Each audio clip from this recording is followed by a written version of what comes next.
campanita para que recibas la notificación. Este día en el Corre-Corre de la Mañana le damos la bienvenida a...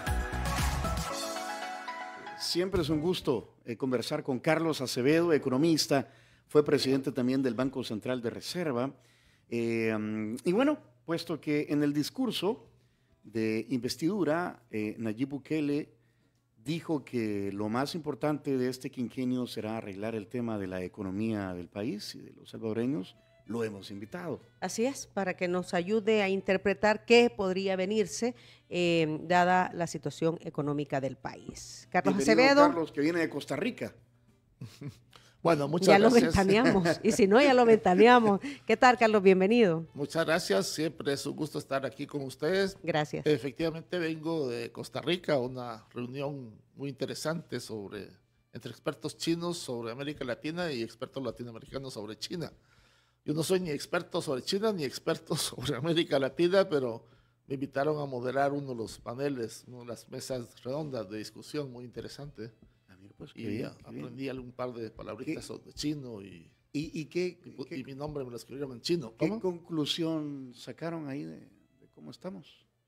¿De América Latina, de China. Bueno, América Latina, el sur, Brasil está yendo muy bien, tiene un superávit con China, que es como unas 20 veces nuestro PIB, superávit comercial. Es de los pocos países que tiene superávit comercial con China, y es el país que más superávit comercial tiene. O sea, ¿qué es un superávit? Mete más productos a China que lo que China mete a Brasil. Sí, sí, es de los pocos países en el mundo que tiene esa. Le vende 20 y China le compra uno. O sea, para hacer eso con China, sí, es que anda volando. Lo que pasa es que son productos primarios, ¿verdad? Soja y otros productos. En general, el sur, Chile, Argentina, Perú, como tienen muchos productos primarios, Chile el cobre, a todos ellos les va muy bien en el comercio con China, pero en general la mayoría del mundo tiene déficit comercial con China.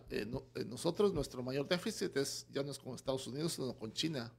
Tenemos un déficit el último dato del año pasado, 2.500 millones de déficit comercial con China, y básicamente porque compramos como 2.500 millones y le vendemos menos de 100 en azúcar. Y son economías totalmente diferentes también, ¿verdad? O sea, no todos somos chiquitos. Son diferentes, pero hay mucha competencia, digamos. Si nosotros vemos todo lo que tenemos, la mayor parte es hecho en China. Y China produce de manufactura de baja intensidad tecnológica, como bausaditas de plástico, lo que se compra en el dólar, por ejemplo, hasta naves espaciales. Ahora, nosotros no. ¿Y nosotros compramos? Nosotros compramos todas las babosaditas. Sí, es cierto. No, pero es cierto, sí, ajá. Cierto. Y caemos como locos en eso. Y es que nadie puede competir con el bajo costo de los chinos. Sí. Se les ha subido, pero todavía es alto. Ok. Carlos, voy a leerle... Pero bueno, lo que quiero aclarar es que estaba en esta reunión en Costa Rica y el sábado todavía estaba en Costa Rica y no escuché el discurso presidencial, lo tengo que escuchar. Todo lo que vaya a comentar es a partir de... Se lo voy a leer. Yo creo que parte del meollo del asunto fue el tema defensa, digamos, o pues hacer ver que el tema de la seguridad ya está solucionado, que este gobierno hizo lo que tenía que hacer en el ataque a las pandillas, eso queda claro. Y luego dice que la sociedad, y leo textual, la sociedad salvadoreña sigue enferma, pero ya no tiene cáncer, refiriéndose a las pandillas. Sigue enferma de las demás cosas que siempre ha tenido. Y ahora que ya arreglamos lo más urgente, que era la seguridad, vamos a enfocarnos de lleno en los problemas importantes, empezando por la economía. Y quizá en este nuevo tratamiento para sanar la economía, quizá también haya que tomar medicina amarga. Pero así como el enfermo que se curó del cáncer y ahora quiere curarse del corazón, el país ya se curó de las pandillas y ahora quiere curarse de la mala economía. El Salvador necesita 3 cosas para curarse de la economía, para arreglar la economía. 1, la guía de Dios. 2, el trabajo incansable del gobierno. Y 3, que el pueblo vuelva a defender a capa y espada cada una de las decisiones que se tomen. Cierro comillas. Bueno, yo creo que es una buena metáfora de la situación del país. Creo que es digamos, apropiado como analogía comparar la situación que teníamos con las pandillas, el estar de rodillas el país ante las pandillas, con un cáncer que ha sido extirpado. Ahora, como sabemos, el cáncer, bueno, cuando se puede extirpar y no hay metástasis, después vienen rondas de quimio y radioterapia, y creo que es en lo que estamos. Y creo que es apropiado decir que hay otras muchas dolencias que el organismo de la sociedad salvadoreña tiene. Ese era el problema mayor. Sí. El más urgente diría yo. Lo que pasa es que, como se ha venido señalando en las encuestas desde hace rato, la gente espera que y se recoge en el discurso, según lo que ustedes me están diciendo, la gente espera que una vez, digamos, resuelto el acuciante flagelo de las pandillas, ahora viene el tema de resolver el acuciante desafío de la economía. Y yo pienso que eso va a ser mucho más difícil que lo de las pandillas. Porque en las pandillas las cosas se resuelven básicamente por decreto. Se decreta un estado de excepción, se ordena a la Fuerza Armada y a la policía que hagan los operativos, se ordena que se meta a los capturados al SECOT y básicamente con eso se han desmantelado las pandillas. Y ha sido un logro muy importante, no quiero desmerecerlo, pero en la economía las cosas no se hacen por decreto. Vos puedes decretar lo que querrás, pero no puedes decretar que la inflación baje, que suban las exportaciones, que aumenten las remesas, que aumente la inversión extranjera. No, nada de eso lo puedes hacer por decreto. Solo se pueden crear las condiciones para. Se pueden crear las condiciones para, y eso no es nada fácil. Entre otras cosas porque el país es caro, aunque ahora en Costa Rica me sorprendió, un combo de McDonald's vale $9. Una Big Mac normal, o sea que aquí anda como en $6. 6 y algo. 6 y algo, allá $9. Los precios en Costa Rica están significativamente más altos que acá. Pero el salario mínimo es el doble, $720 más o menos. Pero bueno, volviendo a lo nuestro. Entonces eso hay que crear las condiciones. Y aunque no, Costa Rica es más caro, pero tiene una mano de obra mucho más calificada que la nuestra. Entonces, inversiones que quieran venir no aprovechando bajos salarios, sino que necesiten mano de obra calificada, no van a venir acá. Y son las inversiones que pueden generar mejores empleos, que pueden generar mayor valor agregado. Entonces, yo veo difícil el reto de atraer inversión extranjera directa, que es la clave para que la economía Pero cuando económicamente hablando, ¿qué significa medicina amarga en economía? No hay algo así como un término genérico. ¿Pero qué se le viene? Pero normalmente cuando se habla de medicina amarga en un contexto de reformas económicas que hay que hacer, se refiere al tema fiscal, o sea, un ajuste fiscal, ya sea por el lado de aumentar impuestos o de recortar gasto, o lo más usual, una combinación de las dos cosas. Eso es normalmente a lo que se refiere no solo los economistas, sino la gente con medicina amarga, y sospecharía yo que el presidente se refiere a algo así, ¿verdad? O sea, medidas por el lado fiscal, sobre todo. Ajá, y en esas medidas fiscales, ¿qué puede ocurrir? Porque, a ver, medicina amarga es que no nos gusta. Sí. Ahora, ¿no nos gusta a todos o no nos gusta a ciertos sectores? Aunque el café es amargo pero es bueno. Y nos gusta. Yo pensaría que hay que aumentar ingresos porque los desbalances fiscales que se han sostenido hasta el momento a base de refinanciamiento de deuda, ya esa vía está muy cerrada.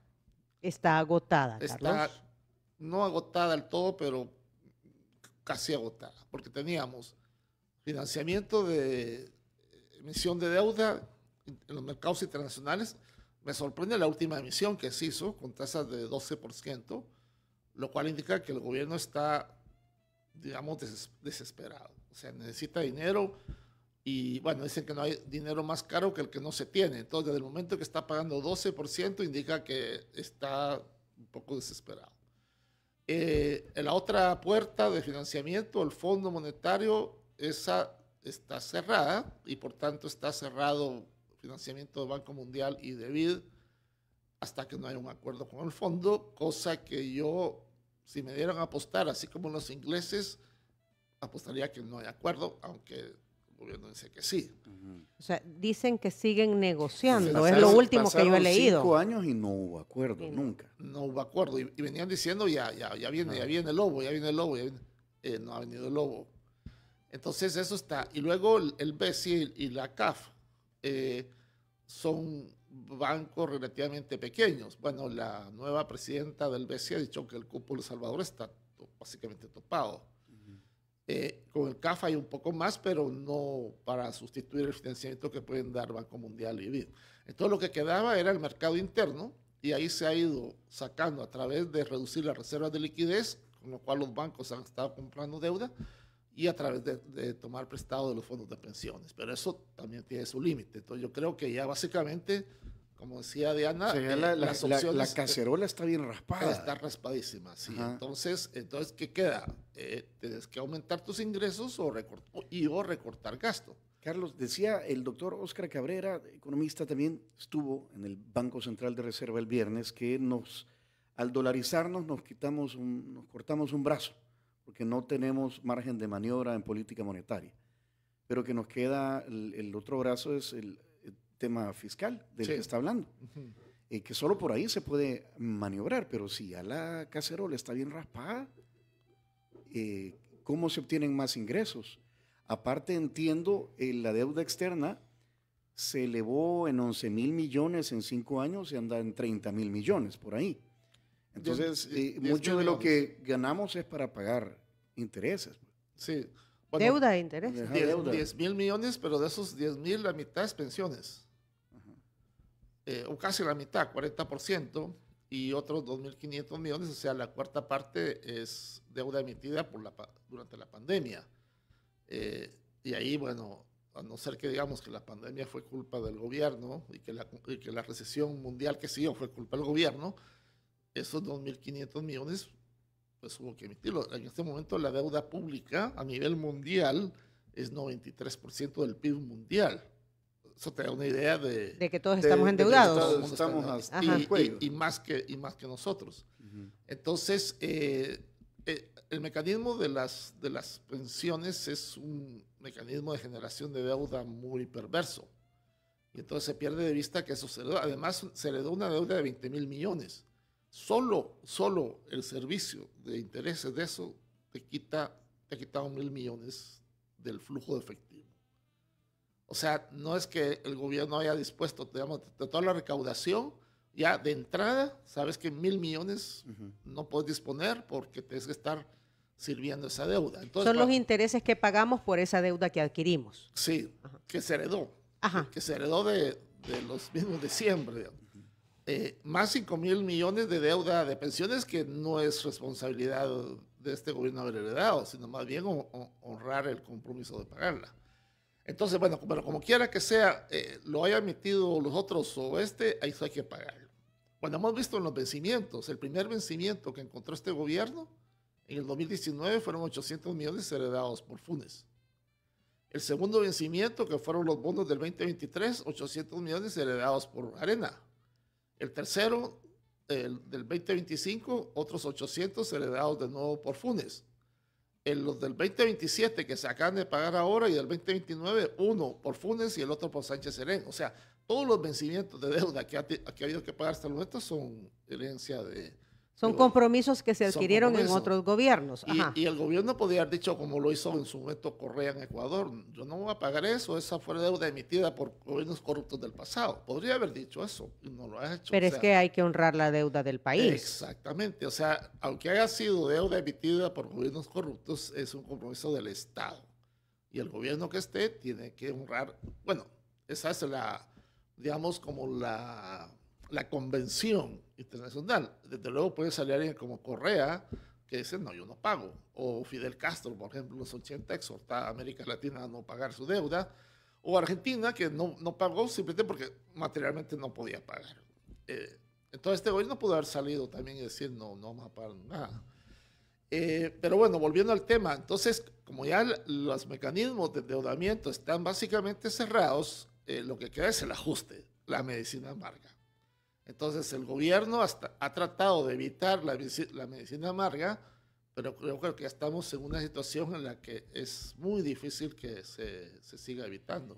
Carlos, desde no sé cuántos años atrás, los organismos financieros internacionales le han venido diciendo a los gobiernos de turno que tienen que aumentar la recaudación y que una de las propuestas es aumentar el IVA. Se ha hablado mucho que actualmente tenemos el 13 y podríamos pasar al 15, o la propuesta es esa.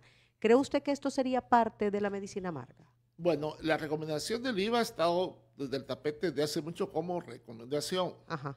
O sea, lo que el Fondo Monetario le ha dicho al gobierno es, ustedes tienen que hacer un ajuste 3,5%, 4% del PIB, dependiendo del momento. Entre el menú de opciones para hacer ese ajuste, nosotros recomendaríamos el IVA. Ahora, usted hágalo como quiere, pero hágalo. Entonces, el problema del IVA es que ciertamente el IVA El Salvador es de los más bajos en el mundo.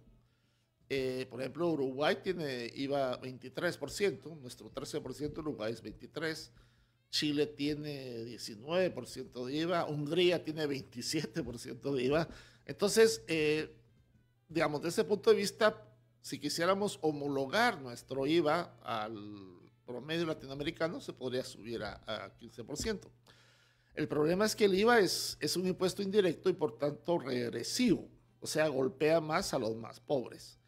Entonces, yo por eso siempre he estado en el grupo de los que desaconsejan el IVA.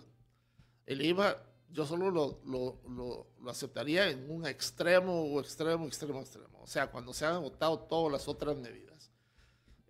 Creo que lo que sí habría que hacer es aumentar el predial. Yo creo que eso sí amerita, no va a aumentar mucho la recaudación, pero algo puede ayudar. ¿Qué es el impuesto predial? El impuesto sobre los bienes inmuebles. Casa. Sí. Con las debidas, digamos, los mínimos imponibles, así como la renta. La renta no la paga el que gana $1. Escalas. O sea, Hay escalas. No, pero hay un mínimo por debajo del cual no está exento. Ajá, sí. Ajá. Entonces, con las casas igual, se podría poner un impuesto sobre inmuebles y decir, por ejemplo, las casas de menos de 50,000 están exentas o de menos de 70,000 están exentas. Digamos lo que sería, y a partir de ahí, las casas, además el impuesto predial es como normalmente es 1 por millar, algo así, no es por ciento. Entonces, bueno, yo creo que eso desde hace rato debería de Este es el famoso impuesto que solo nosotros no lo tenemos en toda América Latina. Y Cuba. Pero en Cuba el Estado es el propietario. Okay. No tiene sentido que se ponga. ¿El impuesto progresivo al patrimonio? Vaya, por ahí se ha estado proponiendo este impuesto. Incluso se han dado cifras de poner un 2% sobre el patrimonio de... bueno, algunos dicen que hay 180 las personas, 180 personas más ricas del país. ¿Cuánto nos decía el doctor Cabrera el viernes? Decía que Eran... el 10% de los salvadoreños se quedan con el 66% de la riqueza. Sí, el decir de más alto ingreso, pero dentro de ese 10%. está el 1% de mayores ingresos. Entonces yo he oído por ahí las cifras, las 180 personas más ricas de El Salvador, si le pones que tienen un patrimonio de 21,000 millones, algo así, si le pones 2%, de ahí podrías sacar una buena cantidad. Ahora, yo recuerdo en 2012, el presidente de Francia, François Hollande, puso un impuesto extraordinario sobre los más ricos, sobre los que ganaban más de 1 millón de euros. Y lo que ocurrió es que hubo una fuga inmediata de los millonarios de Francia, se fueron sobre todo a Suiza. Incluso la liga francesa estuvo a punto de, porque los jugadores más ricos, digamos los jugadores del Paris Saint-Germain y esos, dijeron, no, ya no nos trae cuenta jugar en Francia porque... Ya no ganó 20 millones, ganó 19. Por eso, ojalá 19. Por eso todos los pilotos de Fórmula 1 viven en Mónaco. Probablemente. 75... Pobrecitos. El impuesto marginal que puso Hollande era 75% del ingreso. Entonces, si yo soy un millonario y de cada euro me va a agarrar 75 centavos, ¿qué estoy haciendo aquí? Me voy a Suiza. Entonces, el tema es que ese impuesto al patrimonio de los más ricos, que se suponía que iba a recaudar no sé cuántos millones, miles de millones de euros. 400 y algo, nos dijo el doctor Cabrera. No recaudó ni porra. Bueno, recaudó algo, pero fue un desastre. O sea, se fueron. Fomentó fuga de capital. La gallina de los huevos de oro se le fue a Suiza. Y entonces tuvo que retractarse de ese impuesto. Entonces, estamos en un mundo global de libre movilidad de capitales. O sea, los ricos no se van a quedar cruzados. Puede ser que no armen una revolución, pero simplemente me llevo mi dinero. Ya estuvo. Aparte, ya estamos viendo inversiones salobreñas en otros países. Sí. Pero eso es de años. No, por eso, entonces, pero eso ¿qué te dice? Te dice que... Si el ejemplo de Francia... Que hay suficiente dinero para invertir en más regiones. No, obviamente hay gente... ¿Por qué no lo...? Primero te dice que están diversificando, o sea, no tienen todo en la misma canasta. Exacto. Y que hay dinero para invertir, pero no lo invierten aquí. Sí, así es. O sea, yo no lo descarto, yo no descarto nada. Lo que yo digo es cualquier tontería que se te ocurra, estudiarla bien, ¿verdad? Hay que analizarlo bien. Estudiarla bien, ¿verdad? Porque, vamos a poner a los más ricos, bueno, vean el ejemplo de Francia. Y probablemente algunos otros, el de Francia es más conocido. Y así con todo. O sea, usted ese no lo aconsejaría. Yo diría, Carlos. En principio, pienso que no funcionaría. O sea, yo creo que habría que estudiarlo más en serio. Igual que el aumento del IVA.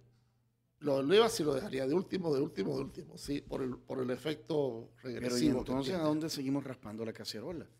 Entonces, yo diría, bueno, yo pondría predial, y buscaría dentro de lo que se llaman las exenciones tributarias qué se puede reducir, aunque ahí también es peligroso, ¿verdad? Porque, por ejemplo, ahí entrarían las exenciones, qué sé yo, a las universidades o a instituciones no lucrativas. Entonces, se lo quitas. O sea, ¿qué vas a quitar? Porque exenciones tributarias, que es, bueno, ahí hay cálculos que varían, quizás los más, digamos, sólidos, 600, 700 millones anuales. O sea que si las redujeras a cero, tendrías 600, 700 millones anuales adicionales. Más de recaudación. Pero ahí si las reducís a cero, ahí se va todas las ONGs que tienen exenciones. Y se va un montón de gente, organizaciones. Bueno, ahí se va, por ejemplo, cuando uno declara la renta, tiene derecho ahí a educación y salud, una exención de $800. 800. Bueno, eso se va. O sea, ahí hay un listado, un montón de cosas. O sea que hay que hacer una revisión. Usted está pensando en aumentar el ingreso del Estado, pero el que realmente genera riqueza es el inversionista privado. Exactamente. Entonces, pero y para atraer esas inversiones, si no tenemos la mano de obra calificada... Ese es otro punto importante. Quieres atraer inversión extranjera directa y que le quieres poner un impuesto al patrimonio. O sea... Ajá, no. Cortocircuito. Va a venir ahí si te estás poniendo... O sea, es ese tipo de cosas que uno suelta las medidas sin pensar mucho en las implicaciones. O sea, no es así solo de poner y quitar. Así es analizar rubro por rubro. Sí, es solo porque los más ricos tienen una riqueza tanto, entonces vamos a caer con el no sé cuál % y ya... O sea, las cosas no son así. Ajá. Por otro lado, se habla de reducir el gasto público. Vaya, eso sí es una medida, pero el problema es, el gasto público que es definitivamente superfluo. Vaya, por ejemplo, no sé todavía en el sector público, por ejemplo, la compra de vehículos nuevos por funcionarios, cómo está, los gastos de viajes o de ese tipo de gastos, no sé cómo esté. Si hay, eso se puede recortar, pero ¿cuánto va a generar eso? No va a resolver la situación fiscal. El famoso gasto en publicidad de casa presidencial, que es información reservada toda la vida. O sea, ni siquiera con Funes, que se aprobó la ley de acceso a información, era una información otra, ¿verdad? Porque a mí me preguntan sobre mis gastos, publicidad, eso no la doy. No la sabemos. Sí, se puede recortar, pero ¿cuánto será eso? ¿100 millones? Bueno, algo ayuda, obviamente, pero pero no creo que es... Sí, pero no hay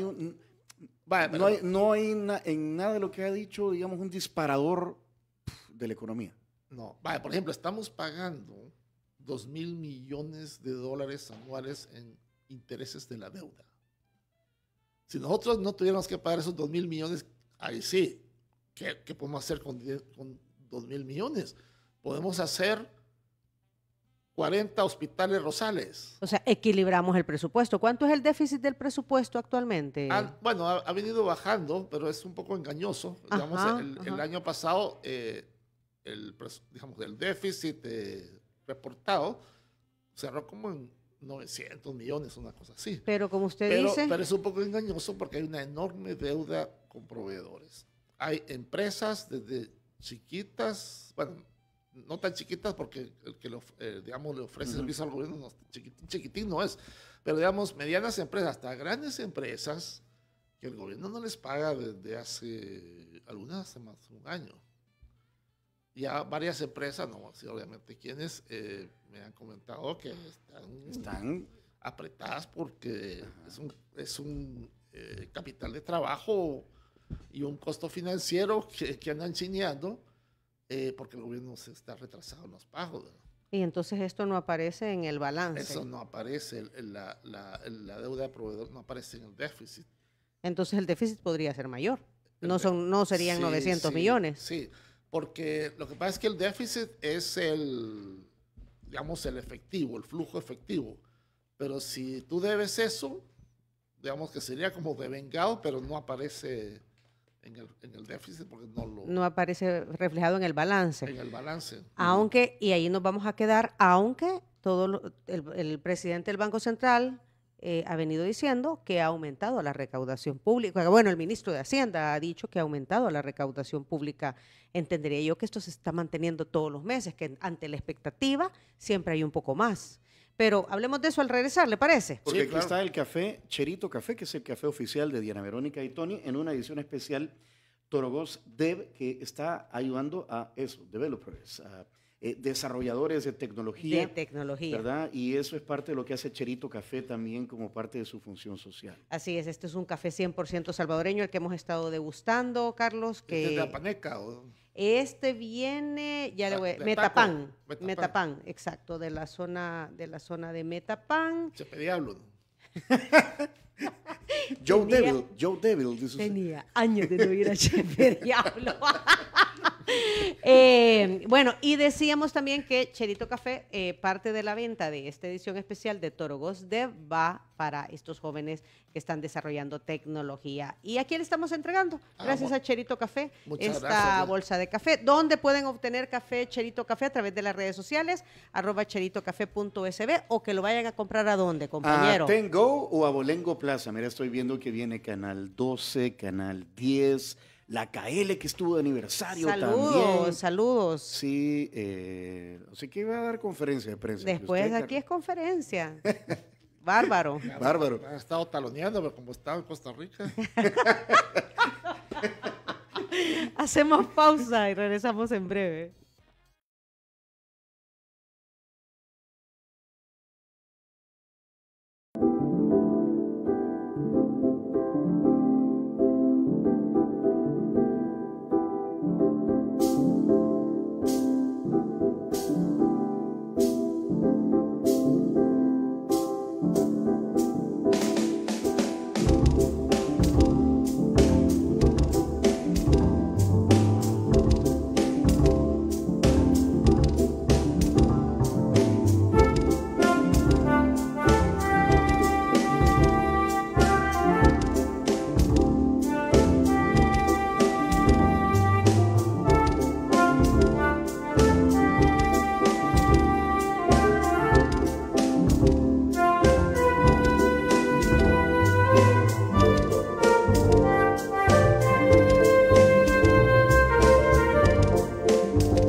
Acevedo, economista, expresidente del BCR, está hablando con nosotros esta mañana. Sí, perdón, Emerson, aquí estamos conversando. Aquí estamos platicando. Exacto, sí. Y queriendo arreglar el mundo con Carlos Acevedo.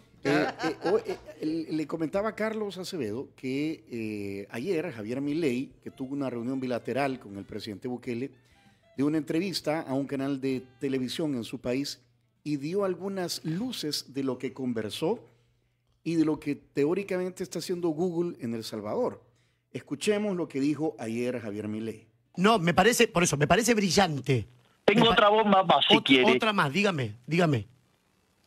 En la empresa Google tienen un sistema armado para hacer la reforma del Estado por inteligencia artificial. ¿Y saben dónde la aplicaron muy exitosamente? ¿Dónde? En El Salvador. ¿Dónde? ¿Y habló de esto con Bukele usted? ¿A usted qué le parece? ¿O usted cree que, digamos, lo que hablamos con Bukele fueron los 7 minutos y medio que, digamos, que nosotros mismos dejamos que filmaran? Y por lo que habló usted con Bukele, ¿esto se puede hacer en Argentina? Absolutamente. Eso era lo que le tenía que preguntar. Porque de hecho, cuando la gente de Google me lo presenta, me dice, pero, ¿sabes? Esto es muy interesante. ¿Sabes lo que me dijo la mujer encargada de esto? Me dijo, pero ¿sabe qué? No hace falta que me crea. Vaya y pregúnteselo a Bukele ahora que lo va a ir a ver ahora. Así que imagínense que todo lo que tiene que ver con achicar el Estado, yo feliz de la vida. Es verdad que... Achicar el Estado, Carlos. Al menos eso sabemos por Milei, que está trabajando Google en El Salvador. Sí. Bueno, nuestro Estado no ha llegado a los descomunales hipertrofias de Argentina, pero sí, yo creo que hay un reto de achicarlo y ciertamente las posibilidades que brinda la inteligencia artificial son reales. Esto no es un mundo, digamos, de ciencia ficción. Claro, se requiere más voluntad política, porque, por ejemplo, El Salvador tiene un estado de 180,000 empleados públicos. Si quieres achicarlo y, por ejemplo, quieres cortar a 10% de esos 18,000 empleados por 4 o 5 familiares, ya tenés ahí 90,000 votos menos en las siguientes elecciones. Entonces, ahí puede ser esa parte de la medicina amarga también, del costo político. Carlos, pero aquí por años se ha hablado que el Estado tiene muchos colaboradores por compadrazgo político. O sea, personas que no tienen las competencias para desarrollar los cargos que están desarrollando, o que incluso, peor aún, o sea, las plazas fantasmas, etcétera, etcétera, etcétera. Pero eso se ha hablado por años. Sí, sí, y en todos los gobiernos siempre ha habido eso, y este gobierno que dijo que lo iba a combatir también ha incurrido en la misma práctica, creo yo en menor medida que los anteriores, pero ciertamente hemos visto casos de compadrazgo a todos los niveles y en todos los órganos del Estado, y en las alcaldías también. La nueva división político-territorial de menos municipalidades es una muestra de achicamiento del Estado. Depende. Yo en principio creo que es una posibilidad que se abre para hacer más eficiente el manejo descentralizado del Estado, pero por sí mismo achicar el número de municipios no necesariamente es achicar el Estado. El diablo está en los detalles, depende de cómo se hace, pero ciertamente si pensás, bueno, 262 municipios, ahora son, ¿qué? 44. Depende cómo vas a manejar a los anteriores municipios que ahora son distritos, digamos. O sea, depende de cómo se haga. Pero yo creo que si se hace bien, ciertamente puede ser una manera de... Porque por el otro lado, para la obra pública existe. Tenemos un Ministerio de Obras Públicas y Transporte. Está la DOM, tenemos Fovial y ahora existe la constructora El Salvador. Y las 4 hacen más o menos lo mismo. Bueno, lo que pasa es que Fovial está encargado de mantenimiento vial. Y, bueno, pero lo hemos visto haciendo obra pública. Bueno, el mantenimiento vial es obra pública, ¿o a qué te referís? Pasos en nivel, por ejemplo. Lo hacen en conjunto, o sea, lo hacen en conjunto con el Ministerio de Obras Públicas. Sí, lo que así pasa como es que la ampliación de la carretera del Puerto de la Libertad. Pero o sea, entiendo que es en combinación con... Yo no veo que un paso de nivel esté muy fuera del mandato de Fovial. De la órbita en la que trabaja. O sea, Jovial y Obras Públicas obviamente tienen que coordinarse bien. No vería yo como que estén haciendo... Luego, la constructora El Salvador entiendo que es como una herramienta de la DOM. O sea, la DOM dice, vamos a hacer esto y los otros son los que ejecutan. Entiendo que así es. No es que estén... Porque la DOM por sí mismo no hace. O sea, la DOM utiliza otras herramientas y entiendo que la constructora El Salvador es... Por ejemplo, la DOM dice que vamos a construir esto, entonces la constructora lo hace. Entiendo que es así. Bueno, pero... o al menos una parte. No creo que pueda hacer todo lo que necesita hacer la DOM, pero sí, una parte. Aquí hay varios comentarios. Este también es hablando de achicar el Estado, el famoso tema del Parlamento Centroamericano. Sí. Yo al Parlamento Centroamericano ya le hubiera enviado un rayo desde lo alto para... Pues sí. Sí, porque pues sí, hay un montón. O sea, no sirve para tenemos nada. 20 diputados. No creo que nos ahorremos mucho. Pero ¿cuál es entonces el disparador de pasar del 2.8 o 3%? 3,5. Porque dijo... Ya lo oficializó Banco Mundial y Fondo Monetario. Juramos defender incondicionalmente nuestro proyecto de nación, siguiendo al pie de la letra cada uno de los pasos, sin quejarnos, pidiendo la sabiduría de Dios para que nuestro país sea bendecido de nuevo con otro milagro, dijo. Y juramos nunca escuchar a los enemigos del pueblo. Que Dios los bendiga. Muchas gracias. Sin inversión extranjera directa no hay milagro. Esa es clave. ¿Cómo se va a traer? Bueno, eso ya sería un tema de otra discusión, pero sin eso no hay milagro. Pero ¿cómo se ha traído en otros países que han hecho la tarea? El más exitoso es China. Pero China tiene un mercado de 1.300 millones. Entonces, el solo tamaño de China, cuando se abre el proceso de Deng Xiaoping, dice, bueno, vamos a construir un socialismo capitalista. Entonces, ya solo eso hace que todo el flujo de inversión extranjera directa del mundo llegue a China. La gente dice, bueno, ahí tengo un montón de clientes que me van a comprar. Sí. Y consumidores. Y como plataforma para exportar al resto del mundo. Pero entonces, si no tenemos el tamaño de China. Si nos comparamos con alguien de la región, porque obviamente no nos podemos comparar con China, pero algo similar con lo que nos podemos comparar. Menciona mucho a Singapur. Sí, ahora a mí, digamos, un ejemplo más cercano me parece el de Costa Rica. Costa Rica, bueno, últimamente se ha deteriorado un poco la economía de Costa Rica, pero Costa Rica ha sido muy exitoso en un modelo de crecimiento liderado por las exportaciones, sobre todo a partir del momento en que Intel llega a Costa Rica. Por cierto, el que llevó a Costa Rica Intel fue el expresidente Figueres, que estuvo en el congreso en el que usted acaba de estar moderando. Sí, un tipo muy interesante, Figueres. Entonces, Costa Rica ha sido un ejemplo muy exitoso, pero de nuevo, ¿por qué Intel llegó a Costa Rica? Bueno, entre otras cosas porque Figueres viajó a Silicon Valley y le dijo, si ustedes llegan, yo les doy esto y esto y esto. ¿Verdad? Les voy a dar una planta eléctrica, les voy a construir una carretera a Puerto Limón, no sé dónde, para que ustedes exporten. Y entonces los directivos de Intel dijeron, bueno, si este hombre viene aquí, es porque es seria la cosa, y entonces Intel decide irse a Costa Rica. Y alrededor de la inversión de Intel se monta un clúster de otras empresas que dicen, Intel va a Costa Rica, nosotros también. Entonces un clúster de tecnología. Pero ¿qué hizo posible eso? El capital humano de Costa Rica. O sea, eso no se hubiera podido hacer en El Salvador, o en Guatemala, o en Honduras, o en Nicaragua, o en Panamá. Entonces, pero ahí tenés una clave, ¿verdad? Singapur igual. O sea, ¿cómo puedes aspirar a un modelo de Singapur con una escolaridad de 8 grados que tenemos acá en El Salvador? Y además en la era de la economía digital, no hay manera.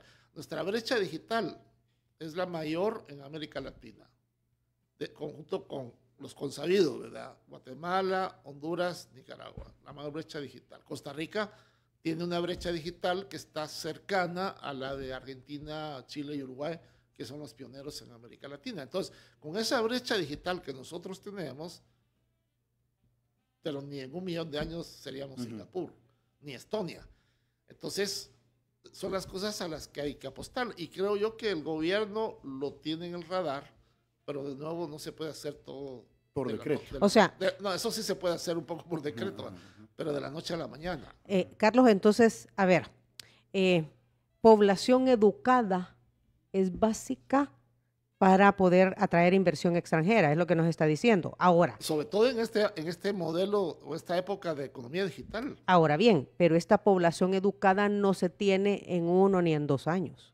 Entonces son resultados que se pueden esperar, pero a un mediano y largo plazo. Así es.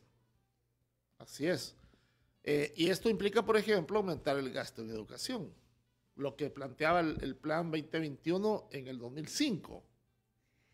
6% del PIB para educación. Costa Rica, por constitución, debe destinar 8% del PIB para educación. Y violan la constitución porque no logran destinar el 8%. Pero por lo menos como aspiración, ahí está, al menos el 8% del PIB va para educación. Entonces, una aspiración de ese tipo, por ejemplo, ahora que vienen más reformas a la constitución, debería ponerse por lo menos 6% del PIB para educación. Pero eso implica mayor gasto. Entonces, o aumentas más los impuestos o recortas gasto por otro lado. Pero no solamente se trata de invertir, sino de transformar el modelo educativo también, Carlos. Ah, por supuesto, es un tema de calidad también, desde luego. La transformación de todo, y si se puede, transformación digital. Que es a donde se supone que vamos. Como Estonia, ahora los niños desde primer grado aprendiendo código informático. Ya cuando salen, ya son todos programadores, ¿verdad? Es lo básico. Como una destreza, no es porque hayan abierto todos de ser programadores, pero ya es una destreza importante, como en algún tiempo fue aprender mecanografía o aprender computación. O sea, si sabes programar, obviamente vas a ser más ducho en temas de aplicaciones informáticas. Bueno, pero entonces todavía usted no vislumbra por dónde viene. La medicina amarga. O algo, el disparador, algo que nos permita crecer. No, el disparador de inversión. O que mejore la economía de la familia. Pues. Inversión extranjera directa. Por ejemplo, el desarrollo de la costa, eso puede ayudar, creo que está ayudando. El tren del Pacífico puede ayudar. El aeropuerto del Oriente, no creo que eso sea el disparador, pero no estorba, ¿verdad? Creo que lo que es impostergable es un sistema integrado de transporte del área metropolitana, estilo Bogotá, estilo Medellín, estilo Santiago, y ahora el sistema de transporte integrado de Lima y el Callao. Eso es impostergable. Un metro, ¿verdad? Como parte de ese sistema, que además de movilizar inversión, ahí estamos hablando, una línea de metro son 1.500, 2.000 millones de dólares, además con Metrocable, como en Medellín, eso moviliza inversión, genera empleo y además te empieza, no a resolver, pero digamos a mitigar el serio problema del transporte que tenemos. Entonces, una inversión como esa, yo creo que eso sí sería como el detonador, junto con lo otro, ¿verdad? El detonador de un proceso por ejemplo, yo estoy yendo bastante ahora a San Miguel por un contrato con la Univo, una carretera de 4 carriles, de aquí a la Unión, si se puede, que era un proyecto que tenía Gerson Martínez. Yo, en lo personal, hubiera hecho a China, en lugar de la biblioteca, que es muy bonita, mejor hacerme una carretera de 4 carriles al oriente. Creo que hubiera sido, en términos de rentabilidad social... O un estadio. O en lugar del estadio. Sí, en lugar de eso, claro, es menos vistoso una carretera de 4 carriles al oriente que un estadio, una biblioteca, bonito. Pero yo eso lo hubiera pedido a China. Creo que la rentabilidad social hubiera sido mucho más alta. El Salvador es muy chiquito, o sea, debería tener una carretera del litoral y otra panamericana de 4 carriles.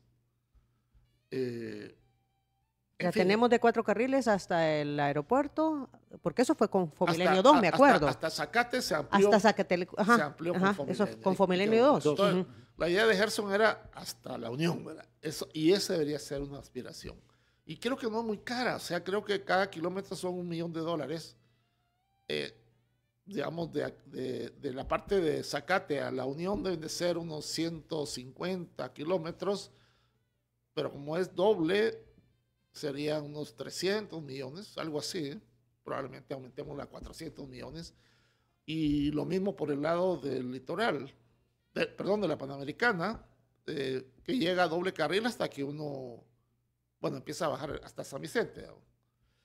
Pero la litoral, para empezar, modestamente, y eso te habilita además la ruta a todas las playas de Oriente, o sea que viene a ser compatible con el desarrollo turístico de Surf City. De la zona. 400 millones, no sé cuánto cuesta el estadio y la biblioteca juntos, probablemente menos que eso, pero no mucho menos. Y ahí estamos. Muy bien, Carlos. Son las 9 de la mañana con 2 minutos. Agradecemos mucho que esté aquí con nosotros después del discurso de investidura presidencial. Como le repito, pues hay varios medios, está la KL, Canal 12, Canal 10 y no sé quién más por ahí, que lo van a abordar a la salida. Muchas gracias por estar aquí con nosotros y dedicarnos este tiempo a nuestra audiencia. Bueno, muchas gracias a ustedes y muchas gracias por este cafecito, ¿cómo? ¿Chepito? Cherito. Cherito. Y este es el Cherito Torogos Deva, la versión Torogos Deva, que es una aplicación. Además, ya desde el año pasado empecé a tomar café sin azúcar para reducir un poco el consumo Muy bien. El consumo industrial de azúcar que he tenido toda mi vida. Lo felicito, además va a contar cómo lo ha logrado. Si quieren volver a escuchar esta entrevista, atención a lo siguiente. Si quieres volver a escuchar esta entrevista, ingresa a 360podcast.sv, el primer hub de podcasteros salvadoreños. Sigue a Diana Verónica y Tony la entrevista en Spotify, Apple Podcast, Amazon Music o TuneIn.